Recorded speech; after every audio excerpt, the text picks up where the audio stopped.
Hello, I'm Cristian, a software engineer at Bytex, and today we're going to talk about the reasons why you should use a microservices architecture. In the modern days, with the evolution of the internet, and because computing hardware gets cheaper and more accessible, it is quite common for popular websites or applications to have a significant number of users.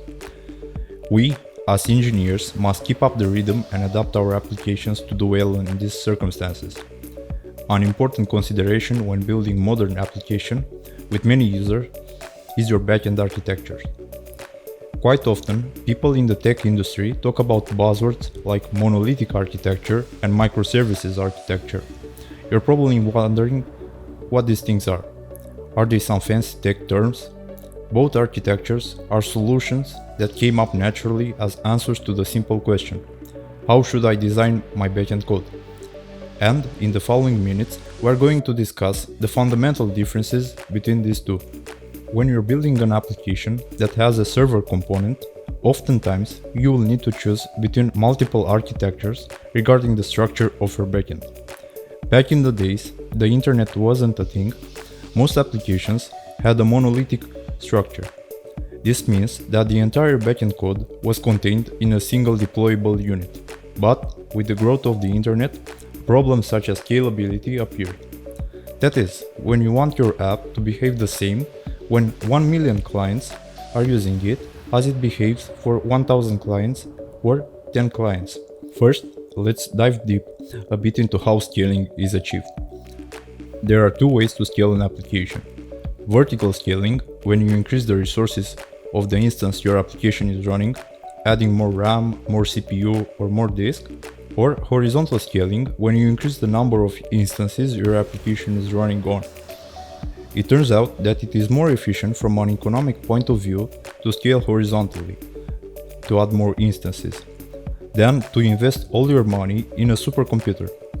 The second argument to horizontal scaling is given by the concept of faults.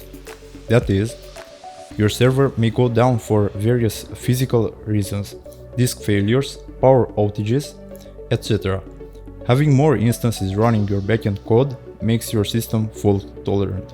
That is, if one instance fails, the load can be directed to another instance. Having this in mind, let's go back to the concept of monolith. In a monolith architecture, all your backend code is in one gigantic deployable unit. But this doesn't mean it cannot scale. You can have many instances running your monolithic code, and you will have a highly available system. Let's take an example. Let's say you have an online store and on a given day, multiple users decide to make a purchase in a relatively close time window. This means that the module of your app responsible for purchases will be under heavy usage. Oftentimes, you will need to scale your entire monolith app only because of a single component that's under heavy usage.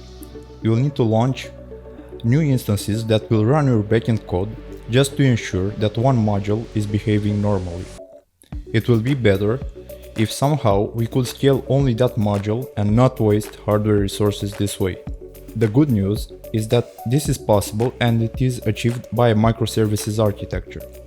Now you will split your monolithic app into self-contained modules that will run independently. This way you can scale the purchase module from the previous example, independent of the other modules in your app that may not be on a heavy load.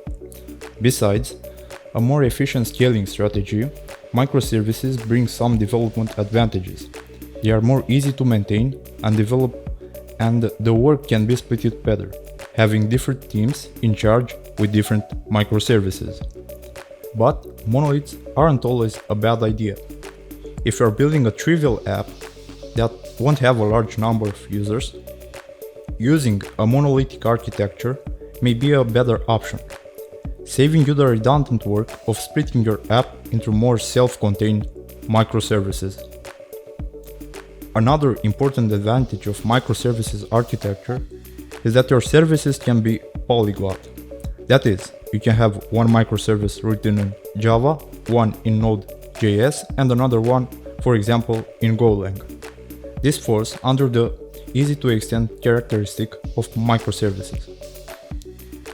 As you can see, the world of microservices is extremely complex, but Stay tuned, we're going to take a deep dive during the following video. Don't forget to like, share and subscribe.